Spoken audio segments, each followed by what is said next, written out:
প্রিয় ছাত্রীরা, আশা করি তোমরা সবাই ভালো আছো। আমি উম্মে আহসানা জেরি, সহকারী অধ্যাপক, পল্লবী মহিলা ডিগ্রি কলেজ। আমি আজকে ক্লাস নেব দ্বাদশ শ্রেণীর, বিষয় ব্যবসা সংগঠন ও ব্যবস্থাপনা, দ্বিতীয় পত্র পড়াবো। ব্যবসা সংগঠন ও ব্যবস্থাপনা থেকে আমি যে অধ্যায়টি আলোচনা করব সেটা হলো পরিকল্পনা প্রণয়ন ও সিদ্ধান্ত গ্রহণ। আজকে পরিকল্পনা প্রণয়ন ও সিদ্ধান্ত গ্রহণের প্রথম ক্লাস আমার। আমি এই অধ্যায় থেকে যে টপিকগুলো আলোচনা করব সেটা হলো পরিকল্পনার ধারণা, পরিকল্পনার বৈশিষ্ট্য, পরিকল্পনার লক্ষ্য। এখন আমরা পরিকল্পনার ধারণা আলোচনা করব। ব্যবস্থাপনার প্রথম ও প্রধান কাজ হলো পরিকল্পনা। পরিকল্পনা ছাড়া শুধু ব্যবসা প্রতিষ্ঠান নয়, কোনো কাজই সফলতা অর্জন করা যায় না। আচ্ছা, ব্যবস্থাপনা সব স্তর ও কাজের সাথেই পরিকল্পনা জড়িত। এই জন্য পরিকল্পনাকে বলা হয় ব্যবস্থাপনার মূল ভিত্তি। পরিকল্পনা বাস্তবায়নের জন্য যে উপায় সাহায্য বা সহায়তা করে থাকে সেটা হলো সিদ্ধান্ত গ্রহণ প্রক্রিয়া। পরিকল্পনার ক্ষেত্রে সিদ্ধান্ত যদি সঠিক হয় তাহলে সেই কাজের একটি গতিশীলতা আসে এবং কাজটি সফলতার সাথে শেষ হয়। এবং যদি গতিশীলতা সিদ্ধান্ত গ্রহণ প্রক্রিয়ায় কোনো ধরনের ভুল হয় তাহলে সেখানে কোনো ধরনের সফলতা আসে না। সেই জন্য ব্যবস্থাপনার ব্যবস্থাপনাকে সিদ্ধান্ত গ্রহণ প্রক্রিয়াও বলা যেতে পারে। এখন আমরা পরিকল্পনার ধারণাটাকে একটি উদ্দীপকের মাধ্যমে বোঝাতে চেষ্টা করব। আচ্ছা, দেখো উদ্দীপকটা কি। আচ্ছা, কলেজের শিক্ষার্থীদের নিয়ে বার্ষিক শিক্ষা সফরে যাওয়া হবে। অধ্যক্ষ মহোদয় 5 জন শিক্ষকের সমন্বয়ে শিক্ষা সফর কমিটি 2019 গঠন করলেন। এই কমিটি গাড়ি, বাবুর্চি, খাবার মেনু, হোটেল, খেলাধুলা ও সাংস্কৃতিক অনুষ্ঠান প্রভৃতি বিষয়ে এক একজন শিক্ষককে পরিচালনার দায়িত্ব দিলেন। গাড়ি কখন ছাড়বে, সফরে গিয়ে কি কি করা হবে এবং কখন সফর শেষ হবে প্রভৃতি বিষয় ঠিক করে কাজের সময়সূচি ও তালিকা সবাইকে জানিয়ে দেওয়া হলো। এই যে কাজগুলো করা হলো, মানে সফরে যাওয়ার আগে যে সিদ্ধান্ত গ্রহণ করা হলো, এগুলোকেই আমরা পরিকল্পনা বলতে পারি। কোনো কাজ করতে চাইলে প্রথমেই পরিকল্পনা তৈরি করতে হয়। এই পরিকল্পনাকে ঘিরে ব্যবস্থাপনার অন্যান্য কাজগুলো সম্পাদিত হয়ে থাকে, যেমন সংগঠিতকরণ, নির্দেশনা, প্রেষণা, সমন্বয় সাধন ও নিয়ন্ত্রণ। এই কাজগুলো কিন্তু পরিকল্পনার উপরই নির্ভরশীল। আচ্ছা, পরিকল্পনা ভবিষ্যতে প্রতিটি কাজের ব্যাখ্যা বিশ্লেষণ দিয়ে থাকে এবং সম্পাদন প্রক্রিয়ারও বর্ণনা করে থাকে। আচ্ছা, ভবিষ্যতে কি করা হবে সে সম্পর্কে অগ্রিম চিন্তাভাবনার মাধ্যমে যে কর্মপন্থা নির্ধারিত হয় সেটাকে আমরা পরিকল্পনা বলে থাকি। আচ্ছা, পরিকল্পনার মাধ্যমে দুটি কাজ নির্ধারিত হয়। একটা হলো যে প্রকল্প নির্ধারণের একটা প্রস্তুতি পর্ব গ্রহণ করা হয় পরিকল্পনার মাধ্যমে, আরেকটা হলো ভবিষ্যৎ কর্মসূচির একটি সুস্পষ্ট রূপরেখা সেখানে দেওয়া থাকে। আচ্ছা, পরিকল্পনাটা হলো একটি চিন্তন বিষয় বা চিন্তন প্রক্রিয়া, যেখানে অতীতের কথা চিন্তা করে ভবিষ্যতের জন্য একটি রূপরেখা তৈরি করা হয় এবং সেটা করা হয় বৈজ্ঞানিক এবং বাস্তব ভিত্তিতে। পরিকল্পনার মাধ্যমে কিন্তু অবাস্তব বিষয়ের কোনো গুরুত্ব বা স্থান নেই। আচ্ছা, এখন আমরা পরিকল্পনার বিষয়ে বিভিন্ন ব্যবস্থাপনা বিষয়দের সংজ্ঞা বা মতামত আলোচনা করব।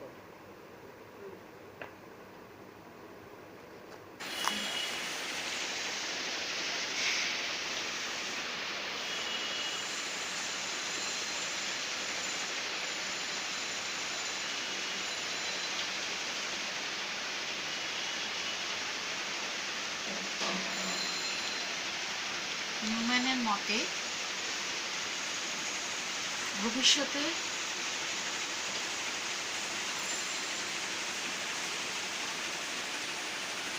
কি করা হবে তার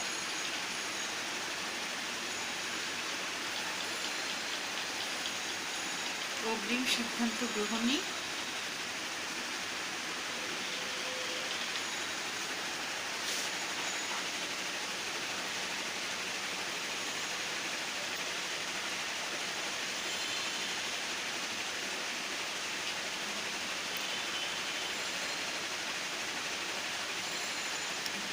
পরিকল্পনা।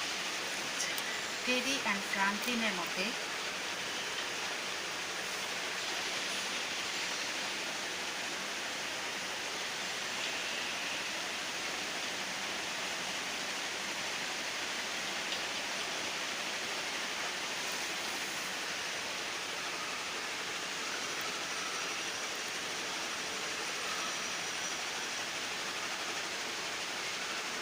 আমরা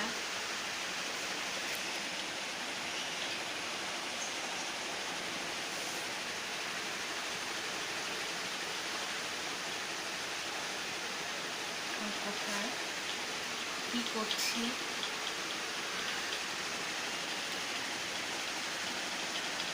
কোথায়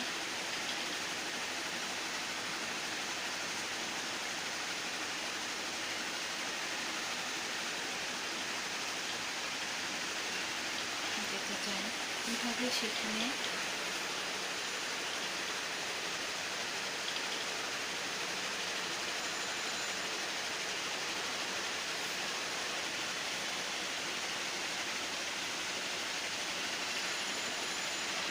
পারি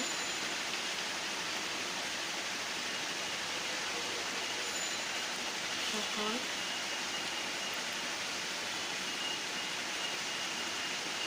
প্রশ্নের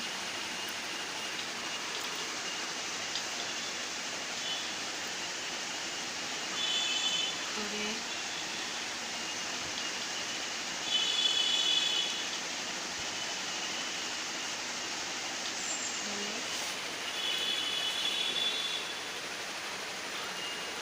পরিকল্পনা। আচ্ছা, আমরা ব্যবস্থাপনা বিশারদ নিউম্যানের মতে ভবিষ্যতে কি করা হবে তার অগ্রিম সিদ্ধান্ত গ্রহণই হলো পরিকল্পনা। টেরি অ্যান্ড ফ্রাঙ্কলিনের মতে আমরা এখন কোথায় কি করছি, কোথায় যেতে চাই, কিভাবে সেখানে পৌঁছতে পারি, এই সকল প্রশ্নের উত্তরের মূলই হলো পরিকল্পনা। তাহলে আমরা এই দুটি সংজ্ঞা বিশ্লেষণ করলে কিছু সংজ্ঞাগত বৈশিষ্ট্য খুঁজে পাই। সংজ্ঞাগত বৈশিষ্ট্যগুলো হলো, প্রথমটা হলো পরিকল্পনা ব্যবস্থাপনার প্রাথমিক কাজ।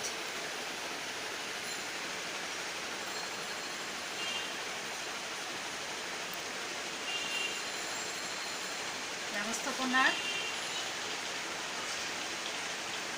প্রাথমিক কাজ।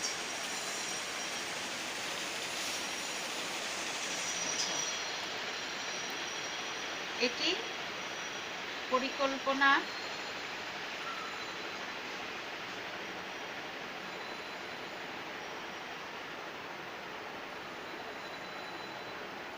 লক্ষ্য অর্জনে সহায়তা করে। এটি পরিকল্পনা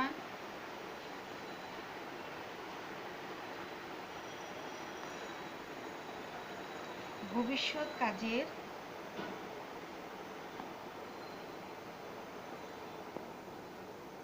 দিক নির্দেশনা দেয়।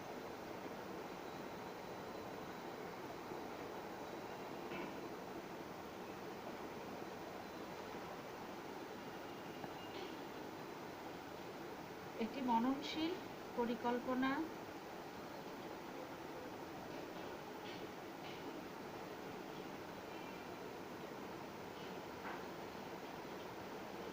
ও চিন্তন প্রক্রিয়া।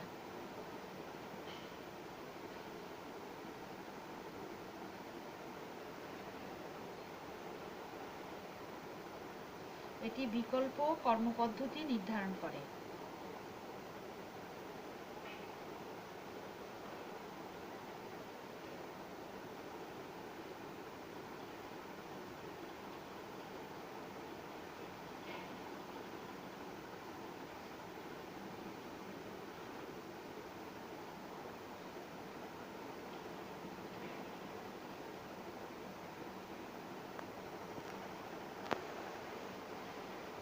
তাহলে আমরা এই সংজ্ঞা থেকে বা এই আলোচনা থেকে কি কি মানে তথ্য খুঁজে পেলাম?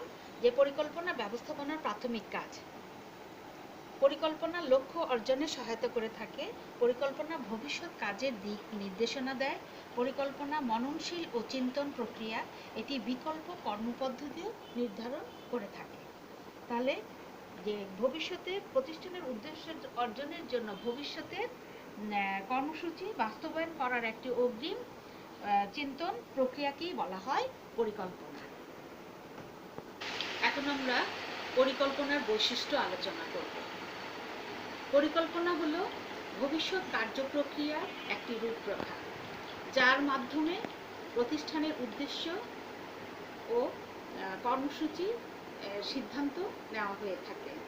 পরিকল্পনার মাধ্যমে ব্যবস্থাপনার সমস্ত কাজ পরিচালনা করা হয়ে থাকে। পরিকল্পনা অনুযায়ী ব্যবস্থাপনার অন্যান্য কার্যক্রমগুলো পরিচালিত হয়ে থাকে। ব্যবস্থাপনার সকল স্তরেই পরিকল্পনা বিরাজমান। পরিকল্পনা ছাড়া একটি কাজও সুষ্ঠুভাবে পরিচালিত হতে পারে না। সেজন্য পরিকল্পনাকে ব্যবস্থাপনার ভিত্তি হিসাবে বিবেচিত করা হয়ে থাকে। এখন আমরা পরিকল্পনার বৈশিষ্ট্যগুলো আলোচনা করব। প্রথম বৈশিষ্ট্য হলো যে প্রাথমিক ও মৌলিক কাজ।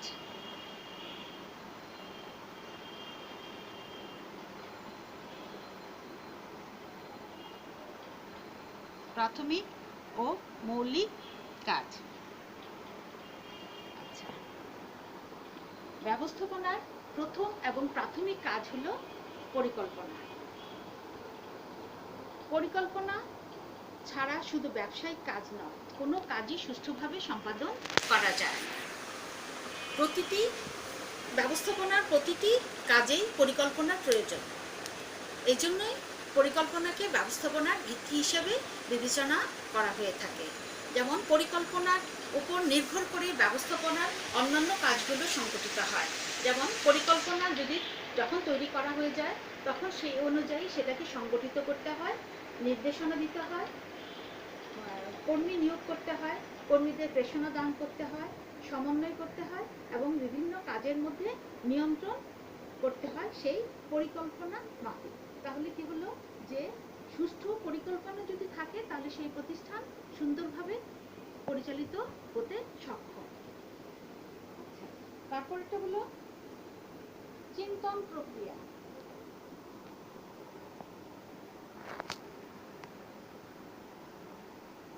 চিন্তন প্রক্রিয়া পরিকল্পনা হলো একটি চিন্তন প্রক্রিয়া।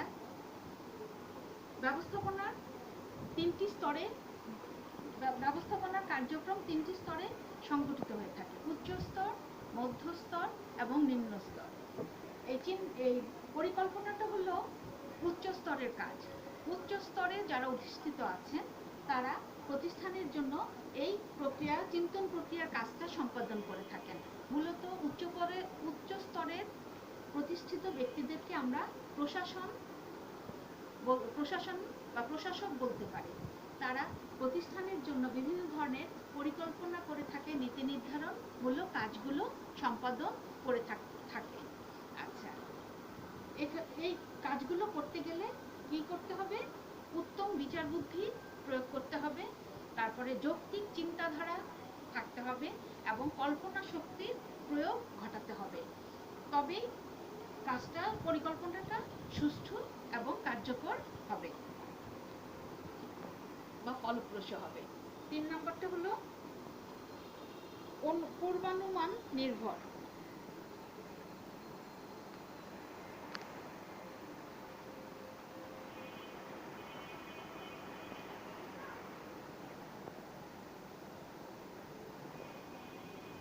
পরিকল্পনার পূর্বানুমান পরিকল্পনার একটি মূল ভিত্তি বা মূল বৈশিষ্ট্য। আচ্ছা, মূল বৈশিষ্ট্য হলো পূর্বানুমান। আমরা অনুমানের উপর ভিত্তি করেই কিন্তু পরিকল্পনাটা তৈরি করা হয়ে থাকে। সেক্ষেত্রে কি করা হয় যে অতীতের অভিজ্ঞতা কাজে লাগিয়ে বর্তমান প্রেক্ষাপটে ভবিষ্যতের কথা চিন্তা করা হয় এবং ভবিষ্যতের জন্য উদ্দেশ্যকে সামনে রেখে কোনো কিছুর নকশা প্রণয়ন করা হয়।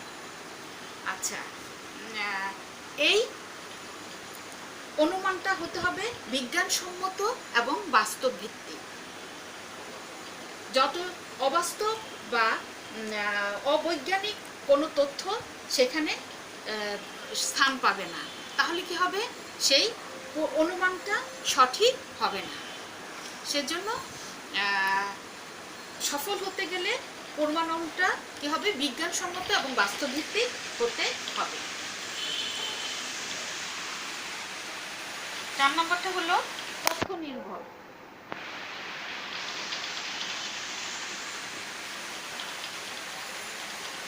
তথ্য নির্ভর এটা পরিকল্পনার একটা মূল বৈশিষ্ট্য যে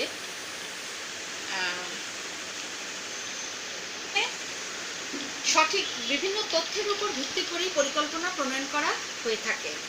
আচ্ছা, এই পরিকল্পনা তৈরি করতে গেলে যথাযথ তথ্যের প্রয়োজন। শুধুমাত্র অনুমান নির্ভর করে কোনো পরিকল্পনা প্রণয়ন করা উচিত হবে না। আচ্ছা, যথাযথ তথ্যের প্রয়োগ, তথ্যের ভিত্তিতেই একটা পরিকল্পনা তৈরি করতে হবে। আর তাহলে সে হবে কি, সেই প্রতিষ্ঠানের উদ্দেশ্য অর্জন সহজ হবে বা উদ্দেশ্য অর্জনটা আশা করা যাবে যদি সেটা তথ্য নির্ভর একটা পরিকল্পনা প্রণয়ন করা হয়। তারপরে আসছে ভবিষ্যৎ কার্য পদ্ধতি নির্ধারণ।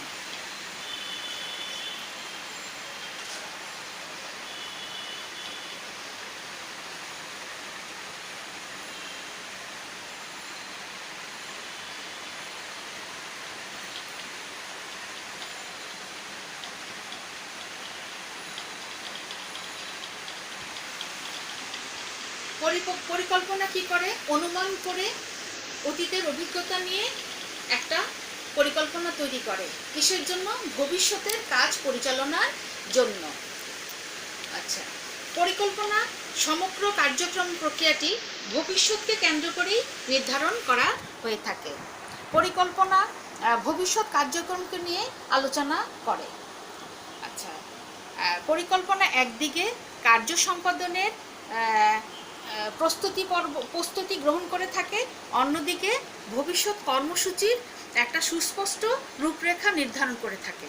তার মানে কার্য শুরু করার একটা পদ্ধতি নির্ধারণ করে থাকে, প্রক্রিয়া শুরু করার একটা পদ্ধতি নির্ধারণ করে এবং কাজটা মানে কর্মসূচি সম্পাদনের বা সম্পাদন প্রক্রিয়ার একটি সুস্পষ্ট রূপরেখাও এই পদ্ধতি পরিকল্পনা নির্ধারণ করে থাকে ভবিষ্যতের জন্য।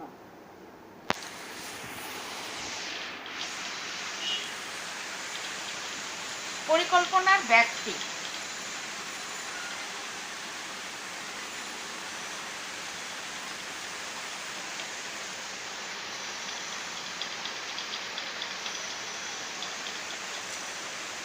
পরিকল্পনাটা প্রতিষ্ঠানের সকল স্তরেই ব্যপ্ত থাকে, মানে সকল স্তরেই এর ব্যাপ্তি থাকে।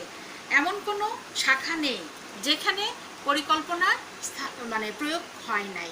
উচ্চ স্তর থেকে নিম্ন স্তর প্রতিটা ক্ষেত্রেই পরিকল্পনার প্রয়োগ লক্ষণীয়। পরিকল্পনা ছাড়া কোনো একটা বিভাগ সুষ্ঠুভাবে পরিচালিত করা সম্ভব না। আচ্ছা, উদ্দেশ্যের ক্ষেত্রে অবদান।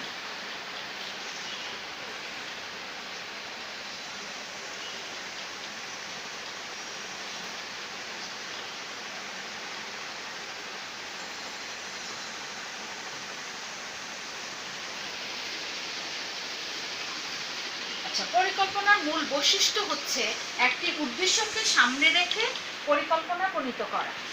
আচ্ছা, প্রত্যেক পরিকল্পনার মূল লক্ষ্য হলো যে কোনো প্রতিষ্ঠানের প্রাতিষ্ঠানিক উদ্দেশ্য অর্জন করা।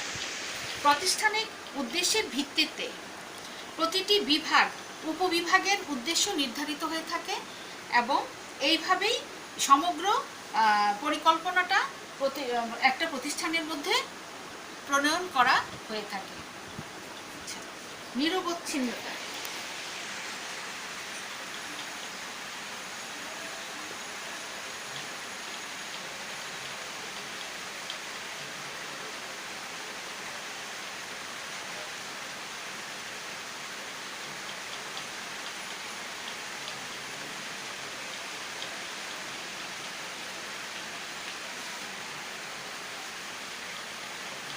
পরিকল্পনা নিরবচ্ছিন্নতা পরিকল্পনার একটি বৈশিষ্ট্য। পরিকল্পনা সবসময় নিরবচ্ছিন্নভাবে ঘটতে থাকে। একটি পরিকল্পনা শেষ হওয়ার পরে পুনরায় পরিকল্পনা প্রণয়ন করা হয়ে থাকে। মানে যে একটি কাজ শেষ হয়ে গেল তার মানে পরিকল্পনার কাজ শেষ তা কিন্তু না, আবার তার আরেকটি কাজের জন্য নতুনভাবে পরিকল্পনা গ্রহণ করতে হয়। অথবা একটি কাজে কোনো ত্রুটি দেখা দিল, সেই ক্ষেত্রে পরিকল্পনাকে আবার কি হয় যে নতুন করে সেটাকে সংশোধন বা পরিমার্জন করে সেখানে আবার প্রয়োগ ঘটাতে হয়। সেই জন্য নিরবচ্ছিন্নভাবে পরিকল্পনা নিরবচ্ছিন্নভাবে সেটা ঘটতে থাকে। যে একটি কাজ শেষ হয়ে গেল দেখেই পরিকল্পনা শেষ হয়ে গেল এমন কোনো কথা নাই। আচ্ছা, তারপরে আসছে নমনীয়তা।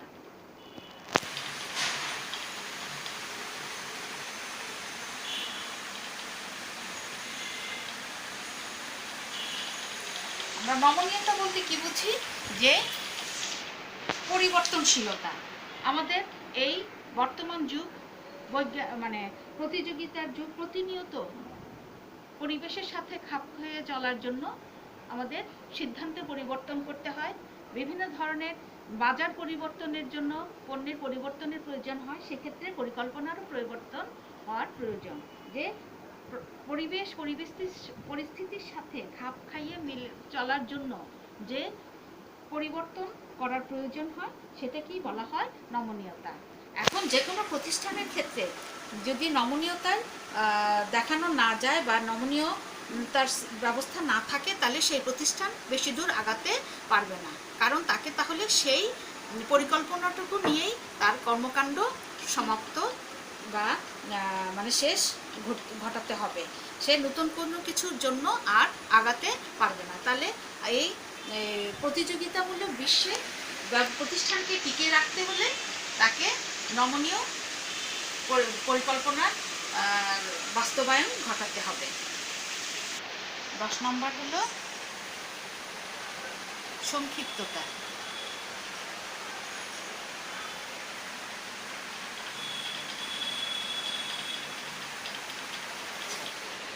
পরিকল্পনার আরেকটি উত্তম বৈশিষ্ট্য হলো সংক্ষিপ্ততা। দীর্ঘ পরিকল্পনা অনেক সময় বিরক্তবোধ সৃষ্টি করে এবং বাস্তবায়নে বিভিন্ন ধরনের জটিলতা সৃষ্টি হয়ে থাকে। সংক্ষিপ্ত পরিকল্পনা সকলের কাছে গ্রহণযোগ্য হয়, আকর্ষণীয় এবং সহজবোধ্য হয়ে থাকে। আচ্ছা, এবং বাস্তবায়ন করাটাও নিশ্চিত হয়। আচ্ছা, পরিকল্পনা সংক্ষিপ্ত করার জন্য অবাস্তব ধারণা, ক্ষেত্র এবং কল্পনা বিবেচনায় না এনে প্রতিষ্ঠানের সামর্থ্য এবং সুযোগ সুবিধা বিবেচনা করতে হবে। আচ্ছা, তারপরটা হলো উত্তম বিকল্প।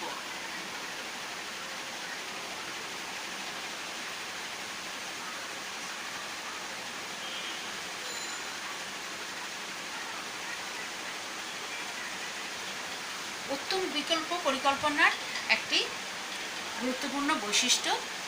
পরিকল্পনা মানে হচ্ছে কতিপয় বিকল্প থেকে উত্তম বিকল্পটি বেছে নেওয়া। যে কোনো বিকল্পকে বেছে নেওয়া নয়, বিকল্পসমূহের মধ্যে থেকে সব দিক বিবেচনা করে যেটিকে উত্তম বলে মনে হবে সেটিই হবে পরিকল্পনা। আচ্ছা, সম্পদের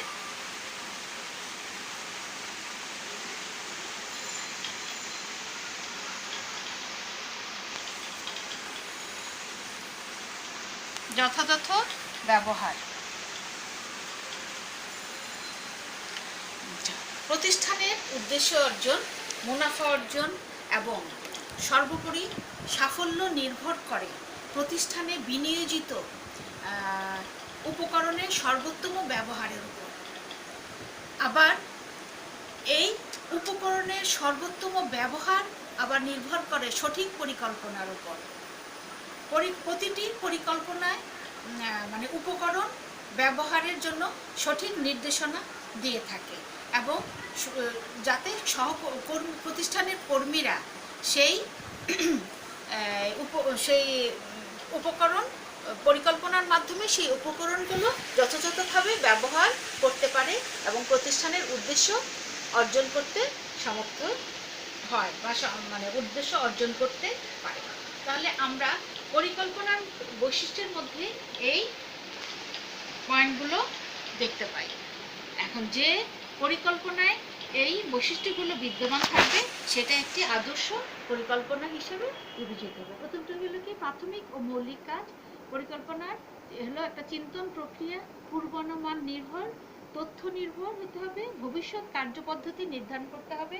পরিকল্পনার ব্যাপ্তি, উদ্দেশ্যের ক্ষেত্রে অবদান, নিরবচ্ছিন্নতা, নমনীয়তা, সংক্ষিপ্ত, উত্তম বিকল্প, সম্পদের যথাযথ ব্যবহার। শিক্ষার্থীরা, আমরা এতক্ষণ পরিকল্পনা থেকে পরিকল্পনার ধারণা সম্পর্কে জানলাম এবং পরিকল্পনার বৈশিষ্ট্য আলোচনা করলাম। এখন আমি এই দুইটা টপিক থেকে দুইটা প্রশ্ন দিব, তোমরা বাসায় ভালো করে প্রশ্নগুলো রেডি করবে এবং অধ্যায়গুলো টপিক দুটো ভালো করে পড়বে এবং উত্তরগুলো রেডি করবে। আমি লিখে দিচ্ছি তোমাদের প্রশ্নগুলো।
তাহলে প্রশ্ন দুটো কি? পরিকল্পনার ধারণা থেকে পরিকল্পনা ব্যবস্থাপনার প্রথম কাজ ব্যাখ্যা করো। পরিকল্পনা কাজটি কেন চিন্তনীয় ব্যাখ্যা করো। তোমরা এই প্রশ্ন দুটো রেডি করবে এবং ভালো করে পড়বে আশা করি। প্রিয় ছাত্রীরা, আজকে আমাদের ক্লাস এখানেই শেষ।